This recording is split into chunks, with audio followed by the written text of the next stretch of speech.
మోడీ మళ్ళీ ప్రధానమంత్రి అయితేనే ఎస్సీ వర్గీకరణ సాధ్యమవుతుందన్నారు మందకృష్ణ మాదిగ. పీఆర్ఎస్ కాంగ్రెస్ లో మాదిగలకు అన్యాయం చేశారని అన్నారు. ఇక రాజకీయంగా ఎదగనివ్వలేదని అన్నారు. నాగర్ కర్నూలులో స్థానికేతరుడైన మల్లు రవికి కాంగ్రెస్ టికెట్ ఇచ్చిందని, మాదిగ వర్గానికి చెందిన యువ నాయకుడు సంపత్ కుమార్ కు అన్యాయం చేశారని అన్నారు. మాదిగలకు రాజకీయ భవిష్యత్తు కేవలం బీజేపీ పార్టీతోనే సాధ్యమని, మాదిగలు కేంద్రంలో బీజేపీని గెలిపించాలని కోరారు. ఒక చిన్న బిడ్డ కనిపించినా కూడా జాతి పట్ల సమాజం పట్ల ఒక సంపూర్ణమైన అవగాహన ఉన్నదనే విషయం తన ఉపన్యాసం ద్వారా ప్రెస్ మీట్లో మాట్లాడిన సందర్భం తేలిపోయింది. అందువల్ల తన మీద నాకు కూడా ఒక నమ్మకం ఏంటంటే,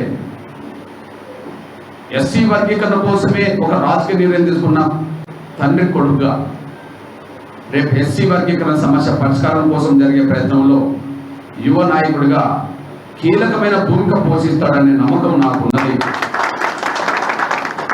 గౌరవ నరేంద్ర మోడీ గారికి ప్రతి ఒక్కరూ అండగా నిలబడి కమలం పువ్వు గుర్తు మీద ఓటేసి